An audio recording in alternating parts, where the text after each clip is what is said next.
Oh, I'm all blurry. Can you touch it? Hopefully that did it. No. Yes, there we go. All right. So good to be together. This is only our second time that we were able to gather on the book of Tobit. And we did a little introduction last time and the first chapter, and get to set through second, and we're starting late, maybe third, but I don't know. And I'll dispense with a little extracurricular stuff about the book until next time. So we can just jump right in. We're starting chapter 2. Starting chapter 2. So I will tell you this. There are several different versions of this book. The easiest way to explain it is there are the two primary versions. One comes from the Greek Aramaic, the original Aramaic text. There's a second one from the Greek text, and from the Greek text was the Vulgate. When Jerome translated the Bible, he translated the Greek text of Tobit into the Latin. So the texts that are available for Tobit are from the Aramaic, from the Greek, and from the Latin. So there are some wild variations depending on which translation you've got, because then you add on top of that the people who are translating, let's say, from the Latin Vulgate into English are choosing language that best fits the Latin, whereas in the Greek, they're choosing language that best meets the Greek. So it's more variation than I've ever seen in any translation of any book of the Bibles. It gets really, really wild. And so I don't know what everybody's going to be reading from or what you're going to be reading when we're reading, but if you get lost because you can't figure out where we are, just raise your hand or something, and we'll go over a little bit of it. I can probably assure you that you're in the right place. It's just the translation is so different from what you have. We'll just have to suffer through it. All right, who'd like to start off by reading 2? Let's read from 2:1 to 2 through 2:8. I'll do it if you correct me when I mess up one of these place names. Okay. Okay. In the reign of Esarhaddon, therefore I returned home, and my wife Anna was restored to me with my son Tobias. At our feast of Pentecost, the Feast of Weeks, there was a good dinner. I took my place for the meal. The table was brought to me, and various dishes were brought. I then said to my son Tobias, "Go, my child, and seek out some poor, loyal-hearted man among our brothers exiled in Nineveh, and bring him to share my meal. I will wait until you come back, my child." So Tobias went out to look for some poor man among our brothers, but he came back again and said, "Father." I replied, "What is it, my child?" He went on, "Father, one of our nation has just been murdered. He's been strangled and then thrown down in the marketplace. He is there still." I sprang up at once, left my meal untouched, took the man from the marketplace and laid him in one of my rooms, waiting until sunset to bury him. I came in again and washed myself and ate my bread in sorrow, remembering the words of the prophet Amos concerning Bethel. "I shall turn your festivals into mourning and all your singing into lamentation." And I wept when the sun was down. I went and dug a grave and buried him. My neighbors laughed and said, "See, he's not afraid anymore." You must remember that a price had been set on my head earlier for this very thing. Once before he had to flee, yet here he is, beginning to bury the dead again. Okay. So we've got these, the stage is set here. If you remember from last time, we let off with a big long litany of how rich Tobit was, and then how he lost his money, but then was starting to make back a little bit of his money when he got his favorite nephew, and his favorite nephew got him. And of course, that's Hagar, who is a folk hero to many of the different peoples of the Mediterranean region, and known to be not a real person. So it's kind of like Sinbad. He's like a Sinbad character. So you can look him up and read about him. So this is one of the places where we see that this book can be identified with with other traditions, books of folklore and myth. And this is one of the reasons why it's not listed as one of the canonical books, because it's got this problem as well as this. There's other problems which we'll see as we go. So here we are in chapter 2. He's got returned home with his wife Anna and Tobias, his son, restored. And the festival of Pentecost, remember, that is Shavuot. That is the Feast of Weeks, the 50 days. And in Greek, the Shavuot is Pentecost. So Pentecost, we have to switch this on its head. When the Holy Spirit came to the disciples in the upper or in the outer room in the portico of the temple, and lit on their head, and they went out and started preaching to everybody. It was the Feast of Pentecost. We think about the Pentecost as the feast of the Holy Spirit and the fire on the head, but they were there celebrating the Feast of Shavuot, which is the end of the feast of the 50 days, the Feast of Weeks.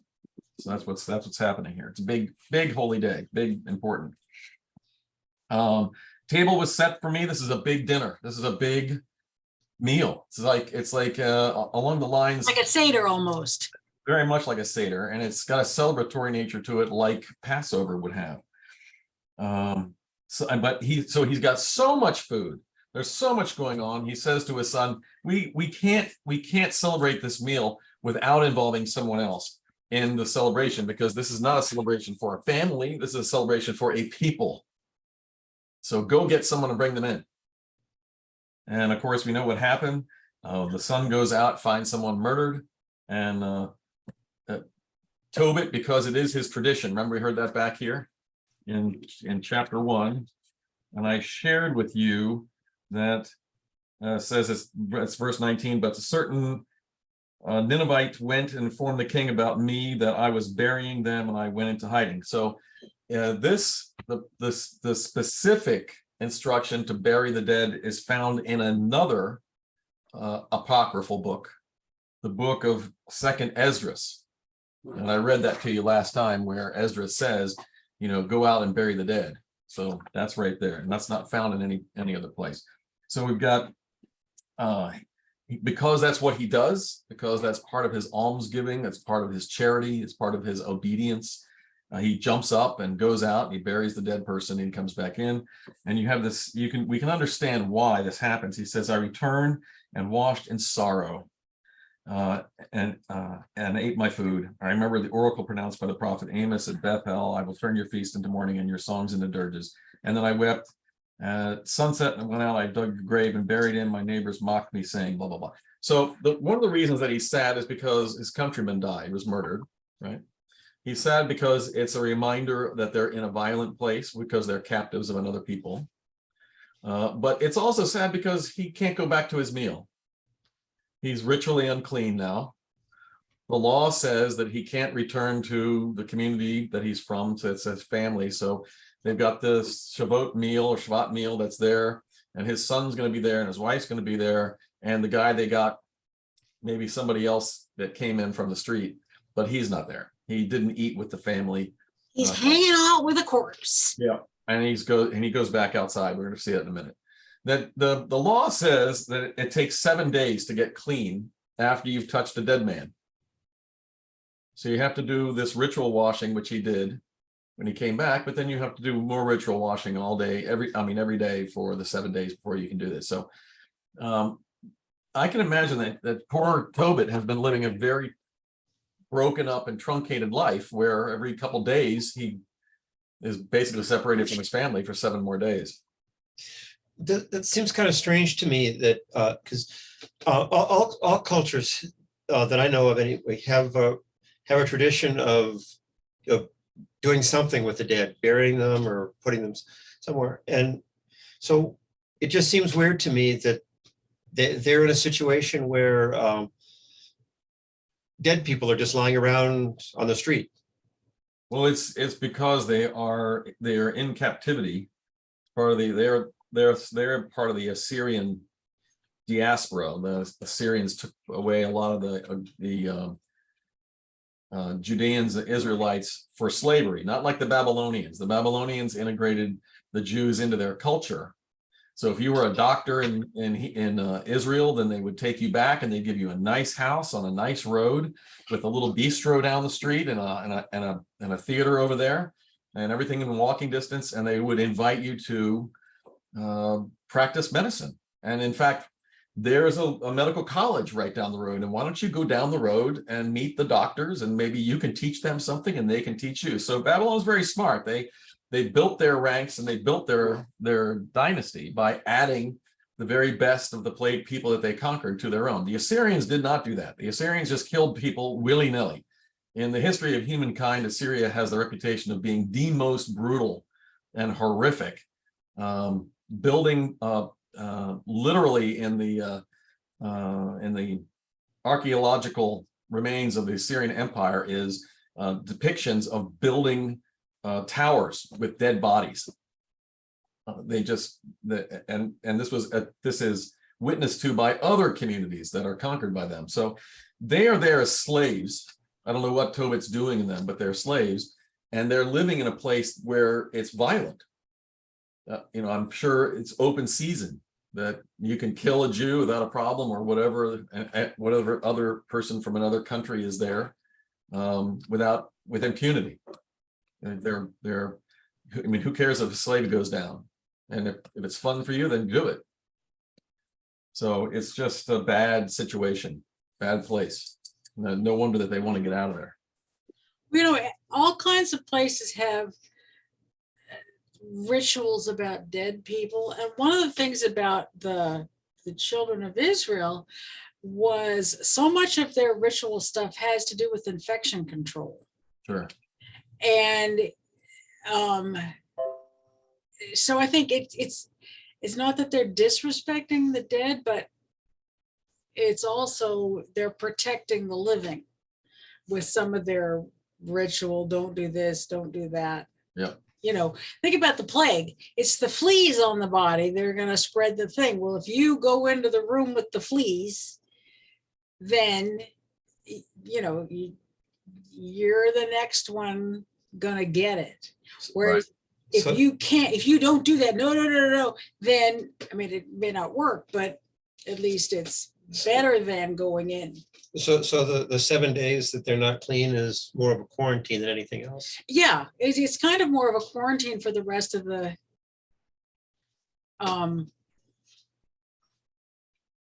and then the other thing is, if you've got a dead body, the best thing you can do is get it buried.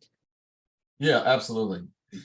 So here are the two forces: infection control for the living people and get that sucker buried so that whatever's got them. Now, being strangled is not an infectious disease. But yeah, I don't think that in their tradition, they're not saying this is because of an infection. This is not. No. But it is the logical result of having had experience with bad things happening. But that's the rationale behind all these different versions of what you do with the dead body. So he's taking this on the chin as part of his obedience to God. And by the way, that is one of the main underlying or obvious lessons of the book of Tobit. Now, they've been stolen away from their country. Their friends, their neighbors, their in-laws, everybody around them has lost faith, has become enculturated, or at least has become agnostic to their God and their traditions. They are still saying, I'm a Jew, but they're not a Jew because they're not believing or acting or anything like a Jew. But he has kept the faith. He has kept the faith. He's doing this stuff, and he's ridiculed and hated or just disapproved of by his neighbors who are not keeping the faith. They're very happy to do what they're doing or not doing anything. Just sleep on Sunday, sleep right on through, and then go out and play golf, and then come back home and have dinner that night and tell everybody that when you hit that hole in two on the 14th green, you just saw God. You just looked up and the wind was blowing and a bird was flying and the birds were chirping and you saw a bunny rabbit run across the field up ahead and you heard children playing in the distance and that was just God. And so you don't need to go to church because just God was there. Well, in Assyria too, it's living a game of whack-a-mole. So you don't want to stick out as anything. You don't want to stick out like a Jew. Well, they don't, but what Tobit is showing them is that they can keep their faith, they can keep their traditions, they can do what's right in the sight of God, and honor their heritage, but they're just making up excuses why they can't. And I think that when the witness here of them ridiculing Tobit is because underneath it all they feel guilty that they are not behaving in a faithful way and doing the faithful things, and they should be in church and not doing what they're doing. You know, they don't do it. So we got him here with ending with the great old neighbors mocking him again because he's out there doing the good deed. All right, who's going to read 9? This is a big part, 9 through 14. Let's just go for the whole thing. That's 2. That's the whole thing of 2. So let's do that. 9 through 14. Who wants to read? I'll read it. Okay. That night I took a bath. Then I went into the courtyard and lay down by the courtyard wall. Since it was hot, I left my face uncovered. I did not know that there were sparrows in the wall above my head. Their hot droppings fell into my eyes. White spots then formed, which I was obliged to have treated by the doctors. But the more ointments they tried me with, the more the spots blinded me, and in the end I became blind altogether. I remained without sight for 4 years. All my brothers were distressed. Ahikar provided for my upkeep for 2 years till he left for Elamaeus. My wife Anna then undertook woman's work. She would spin wool and take cloth to weave. She used to deliver whatever had been ordered from her and then receive payment. Now, on March the 7th, she finished a piece of work and delivered it to her customers. They paid her all that was due and into the bargain presented her with a kid for a meal. When the kid came into my house, it began to bleat. I called to my wife and said, "Where does this creature come from? Suppose it has been stolen. Quick, let the owners have it back. We have no right to eat stolen goods." He said, "No, it was a present given me over and above my wages." I did not believe her and told her to give it back to the owners. I blushed at this in her presence. Then she answered, "What about your own alms? What about your own good works? Everyone knows what return you have had with them." So what do you think's going on here? Well, what do you think about this whole bird thing?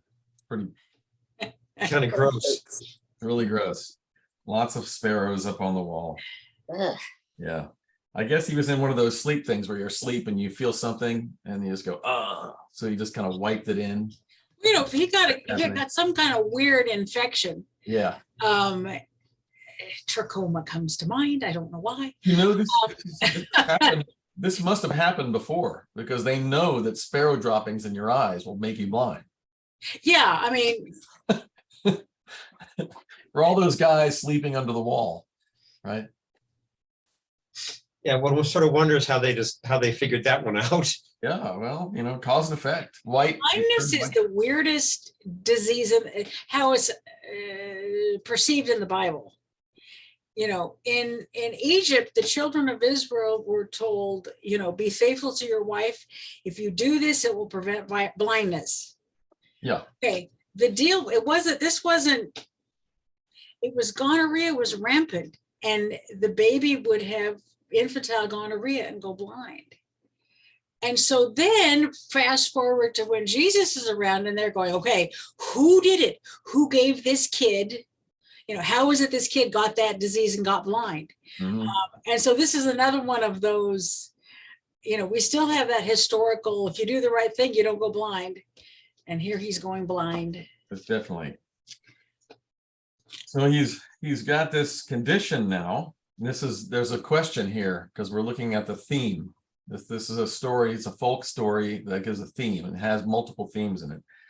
So he has gone blind. He's tried to do the right thing. He's gone to the doctors and the doctors can't do anything for him. And then he goes into the little vignette about his wife.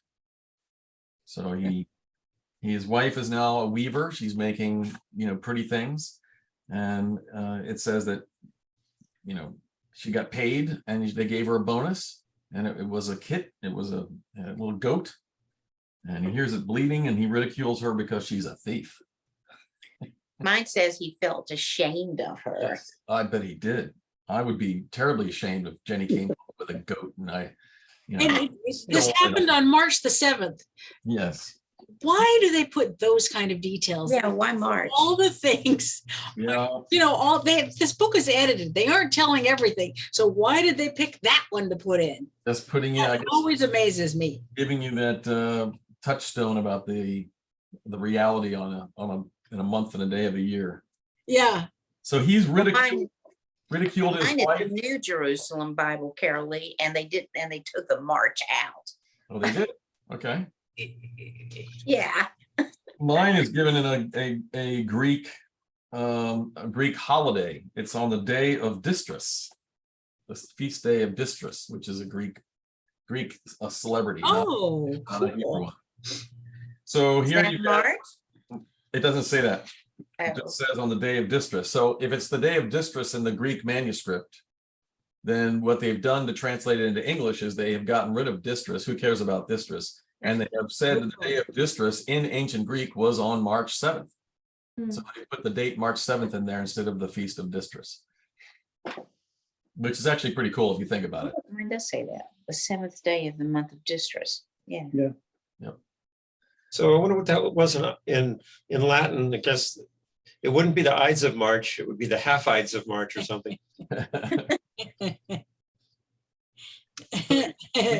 We've got this thing here. He ridicules his wife, and then his wife gives him better than he did, right? Yeah. So now what's the theme? Let's go back real quick and review.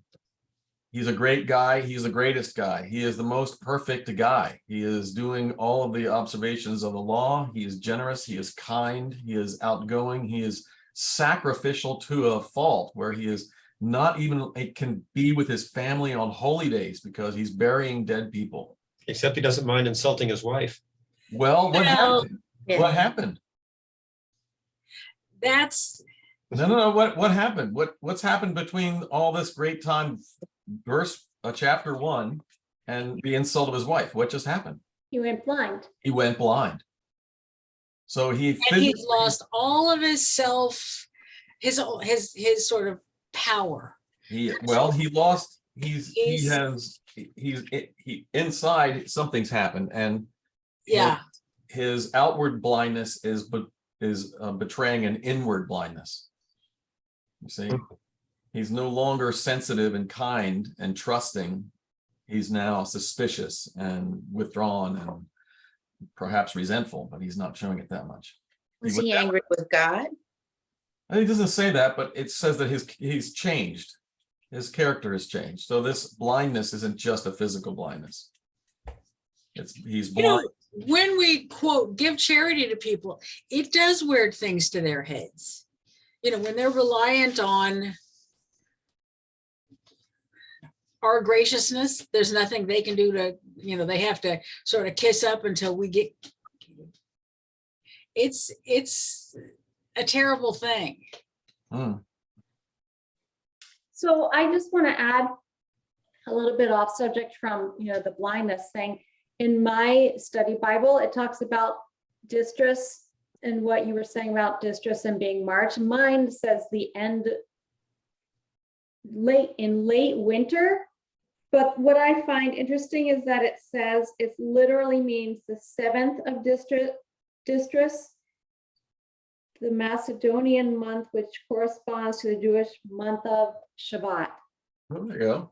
Yeah, so in the beginning of this, we were talking about it being Shabbat, and he brought the dead man in, and he could not participate in what that was with his family because he was ritually unclean. And now this is happening at that same time of year. So Okay. that might be significant. That is great.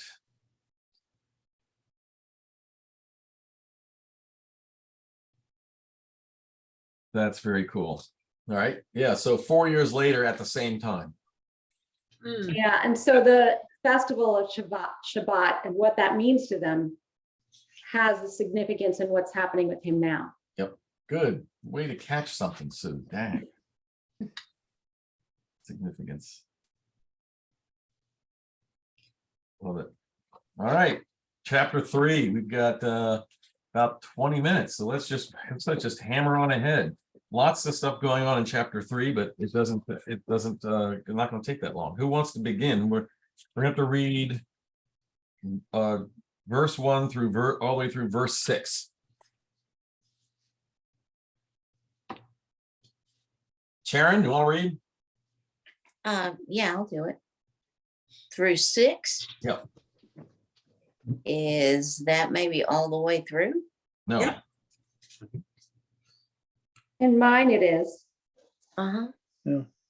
Looks like it. Your chapter ends at verse 6, Uh-huh. It's a long one. 6 is long. and then so verse 7 is chapter 4.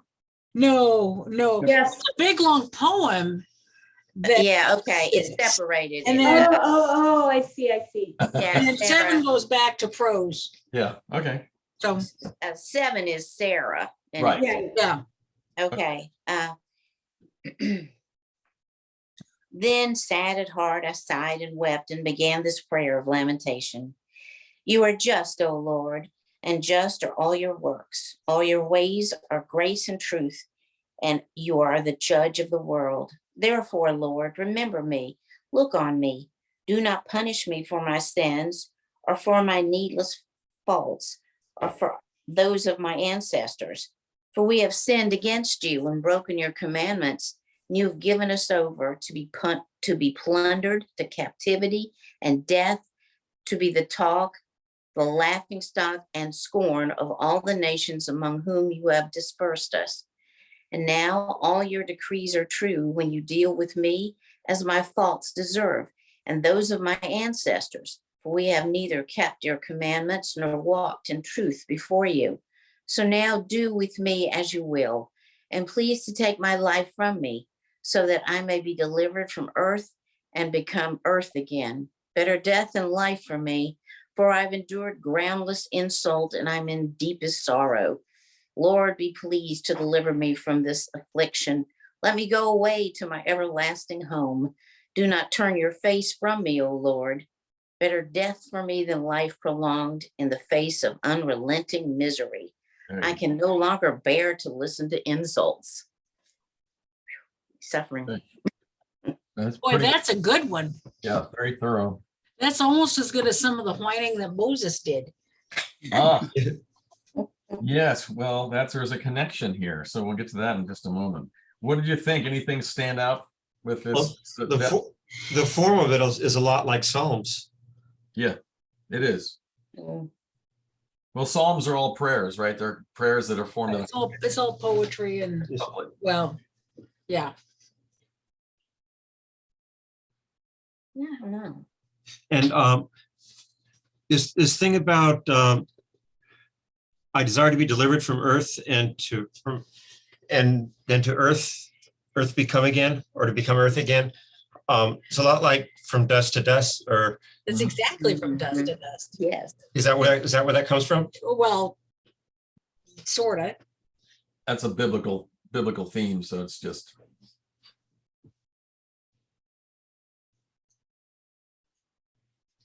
He really does hate criticism and insults. So I asked last time, verse 1, now we're in 2 and we're going to 3. Is this sounding like somebody else that you might recognize in scripture? It's for a while has sounded like Job. Yeah. Yeah.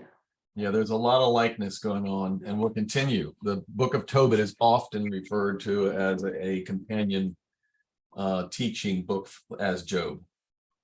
So in this section where he said it's better for me to die than to live, that's exactly what Job said.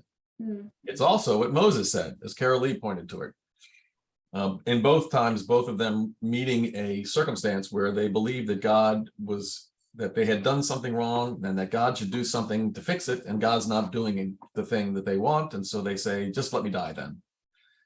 I can't stand it anymore. I can't live this way. Just let me die. If we're going to be another 70 years in captivity and we're going to live like this and we're going to die then anyway, then just let me die now and get it over with, because I just can't take it.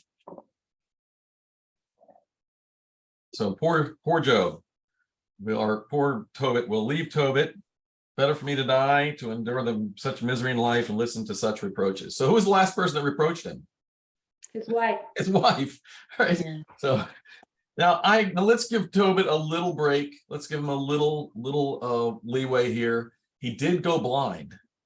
So that's no little thing. And he's been blind for 4 years. So his life could be compounded misery. And his wife is doing great. Yeah. She's doing such great stuff that people are giving him, a Cadillac and Yeah. things. Well, So you know that in part, the insult people to injury. they're probably giving her the goat because she's not only working, but she has to care for that guy, the crippled guy.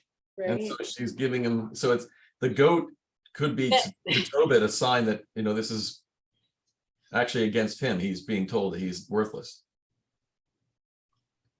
All right, who wants to read 7 through the end, which is going to be, 7 through 11.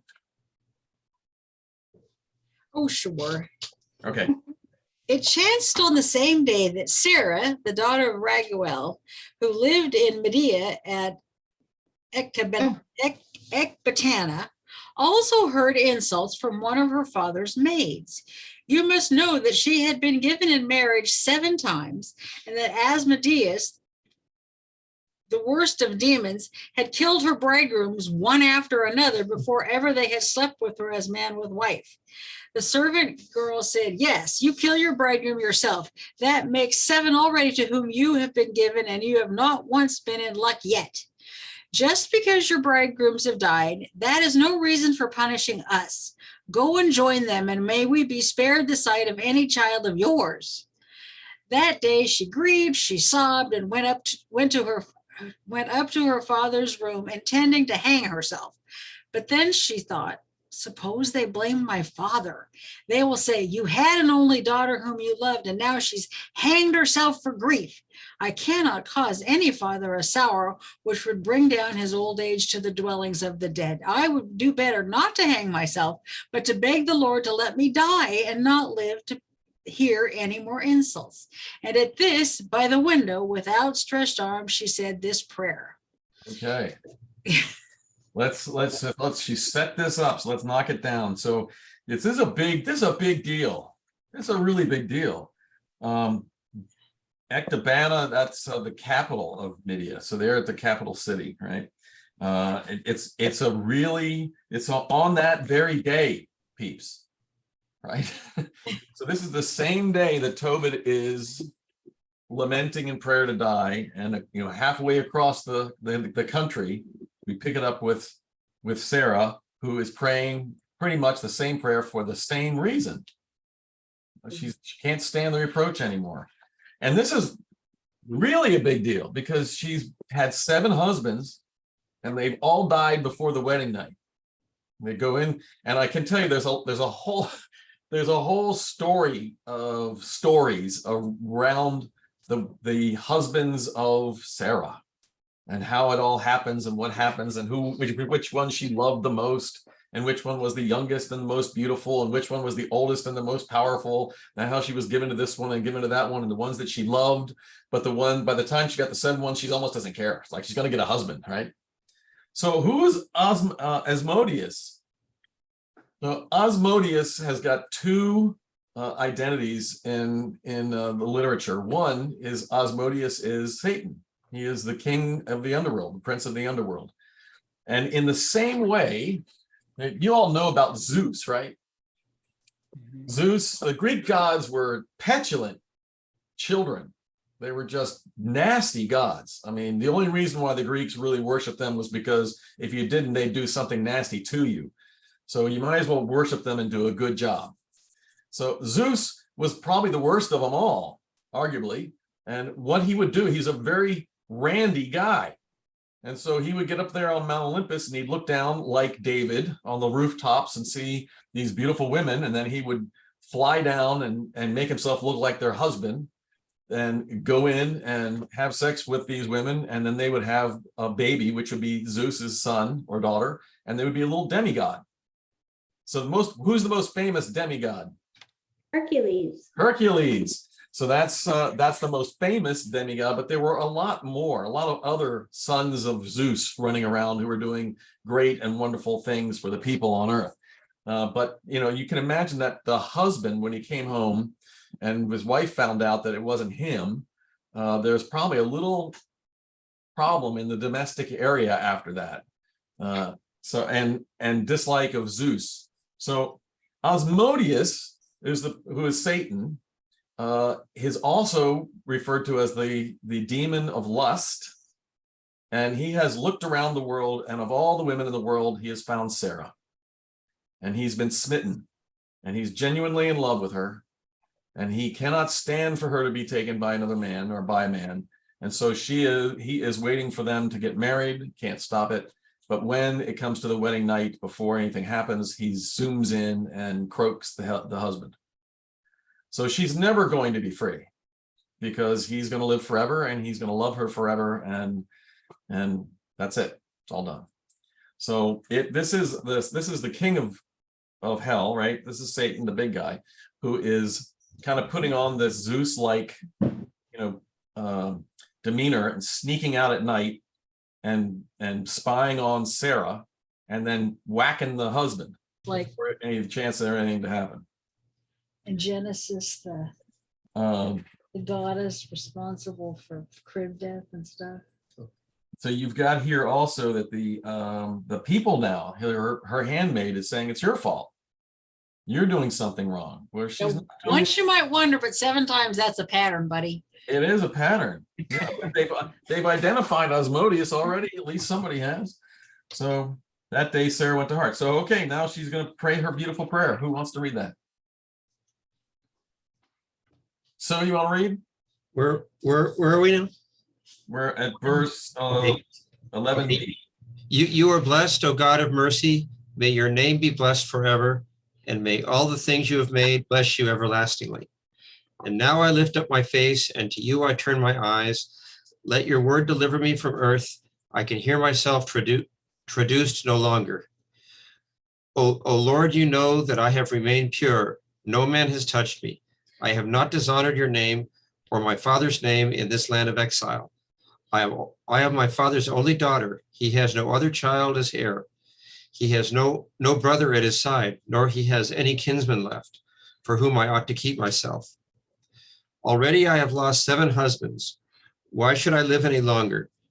If it does not please you to take my life, then look on me with pity. I can hear myself traduced no longer. What does traduced mean? I think it's insulted. maybe. I think it's insulted. Yeah. Oh. Insulted. I mean, obviously that's what they're doing. Okay. Defamed. Defamed. Yep. Hmm. So I really am impressed with Sarah, aren't you? Isn't she could have offed herself right there. She had the rope and everything ready, but she is thinking of her dad. And now we know And why. the family, she's the only hope of the future of that family, and they're in exile. And if nothing happens, then when they go back to the land of Israel, which they've been promised they're always going to go back, her family's not going to have any part of the promised land ever. I'm afraid that's what she's asking for. She's asking to die. The thing about it is that she's just listed that she's got no other child, no kinsman, no relatives, no anyone. So the only thing the father will have after God strikes her down is the companionship and the pity of the neighbors and friends. But if she hangs herself from the window, he's going to be abandoned by even them. So it's up to God now to whack her. Now she at least is aware that she'll never get married. He'll never reproduce, because Asmodeus is going to keep killing off every guy that comes in there. She's like the Black Widow, but she doesn't get any pleasure out of it. So it's a real cry for her. I feel bad for her, but I really am impressed that she is willing to put her own pain aside and to protect her father after she leaves. All right, now we got the very end, 16 and 17. Who's up for that? I'll read it. Yeehaw. At that very time, the prayer of these 2 supplicants was heard in the glorious presence of Almighty God. So Raphael was sent to heal them both, to remove the cataracts from Tobit's eyes so that he might again see God's sunlight, and to marry Raguel's daughter Sarah to Tobit's son Tobias, and then drive the wicked demon Asmodeus from her. For Tobias had the right to claim her before any other who might wish to marry her. In the very moment that Tobit returned from the courtyard to his house, Raguel's daughter Sarah came downstairs from her room.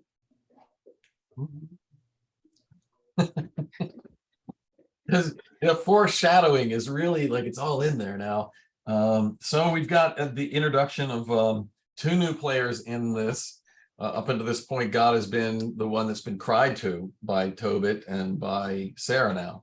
But now we have God's person has been involved, that the prayers of both of them went to the throne of God, and God has acted by sending Raphael down to heal and to save them both and to set in motion this wonderful new life for them and their family. And also, did you catch that little bit? I think to rid her of the wicked demon Asmodeus. So we're going to see how that happens. I mean, that's a pretty tall order, not too tall for God, but it's a big deal considering that Asmodeus is dedicated, very, very dedicated.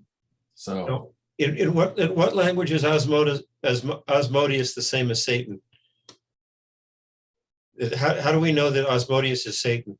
Yeah, he is the definition of Asmodeus is the defiler, and all the Jewish names of Satan are these listed off one after the other, and defiler is one of them. Mine says he's the worst of demons. Yeah. But we're left with a cliffhanger here. Yes, we are.